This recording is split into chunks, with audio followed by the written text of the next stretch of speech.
In this video, Jordan Peterson talks about the human relationship with music. You know, if you listen to a complex piece of music, or at least this is my experience with complex music, is sometimes the first time I hear it, I don't really like it, and I think I also don't understand it. I actually can't hear it. You know, maybe a musical genius could hear the whole thing instantly, you know. Say, Franz Liszt, they say he could sight read anything on the piano first try.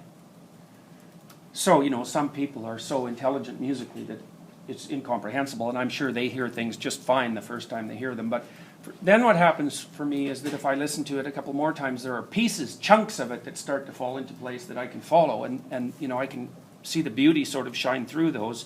And then eventually, the whole thing links together, and then I can listen to it, especially if it's a complex piece of music, many, many, many times. And the more complex, and probably the better the piece of music, the more I can listen to it. But if I listen to it enough, at some point, then I've had enough of it. And it's all very strange phenomena. Because one of the things you might ask yourself is, what exactly are you learning while you're doing that? You know, it seems like you want the music, it's something like you want the music to be just exactly the right amount of predictable and unpredictable. And if it's too unpredictable, then you can't understand it. And if it's too predictable, it's boring. And so it's just like a conversation that way. It's actually just like life as well.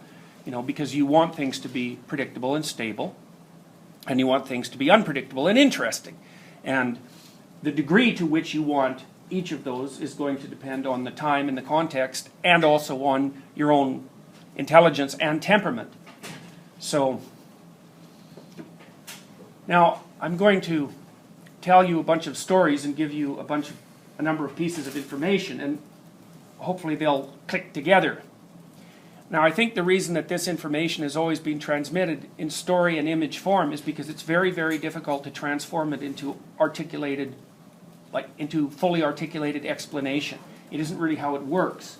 You know, we're not really accustomed to thinking about the idea that there are certain forms of information that are valid forms of information that can't be transmitted verbally. But of course, if you think about it, we all understand this deeply because, well, I can give you a bunch of examples.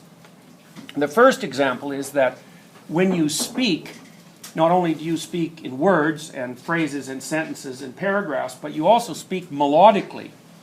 And in fact, part of the reason that you can understand melodies and that they make sense to you is that what artists have done is separated the melodic element of speech from the semantic element and then played with the melodic element. And the melodic element tends to carry a lot of emotion and intent.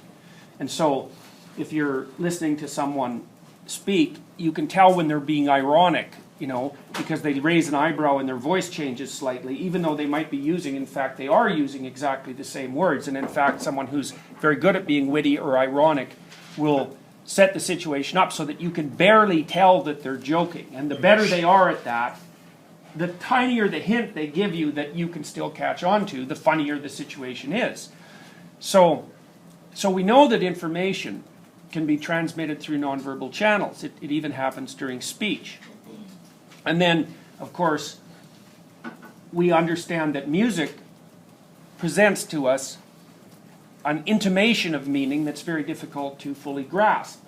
And music, for me, has always been an ineffable phenomena in some sense because it carries the intimation of meaning in a manner that can't be rationally dismissed, or that people aren't interested in rationally dismissing. So even punk rock nihilists listen to punk rock nihilistic music, and they find that meaningful, even though they don't believe in meaning. And you know, in some sense, they're victims of their own rationality because they do believe in meaning, or they wouldn't be listening to the music, but they can't understand how they could possibly believe in it. So their rational mind has dispensed with the idea, and sometimes people dispense with the idea of meaning for lots of reasons, partly because it's inevitable in some sense with sufficient rationality, but also because it's always useful to look for the underbelly of things, because it also justifies not bearing any responsibility for your life, and that's a fairly that can be a very desirable side effect of a particular ideological or rational belief. And then there's dance, of course, and dance is even more ineffable than music, although it's often paired with music, you know, and it grips people. If you see a remarkable dance performance, Well, part of it is that you're sort of thrilled and excited about seeing just exactly what the human form can do, because perhaps partly because you're human, and when you see someone extending a certain ability far beyond the norm, then it expands your sense of what a human being is capable of. So there's that. There's just the pure skill element, and then there's the novelty element, because often if you watch a particularly good dancer, there's things they do that you haven't seen before that you didn't know anyone could do, and that's pretty fun. And then often the dance is joined with the music, and the body is expressing what the music means. And even though you can't tell what the music means, you can tell that the dance is expressing it. And see, I think what happens there is that music represents the patterns of being. It's actually, because people think of music as a non-representational art, but I think that's wrong. I think it might be the most representational art, is that being is made up of layers of patterns constantly interacting, and hopefully in a relatively harmonious way. And music demonstrates that, mimics it in some sense, abstractly, and then the dance is an abstract representation, like people adapt to the patterns of being, and the dancer adapts to the pattern of music. And so it's a symbolic, it's an embodied display of the place of the person in the cosmos. And you can also make that case when you see people dancing in pairs, because you can dance alone or you can dance in pairs, and that's basically standard human adaptation. So, and music is interesting too, because one of the things that you'll notice is that there's always music in a movie. Almost always. There's the odd movie that doesn't have it, but it's quite marked when it's absent. The movie feels a lot more cold and clinical, although it can work. But we accept the idea that music can be used to fill in the missing context in a movie without even ever questioning it, right? Like, it's very strange if you think about it, that you go to a movie that is doing at least part of its function is to portray reality in a realistic way, but there's a soundtrack playing in the background all the time, and it's so useful and so appropriate that you don't notice how strange it is that that's okay. So my point is that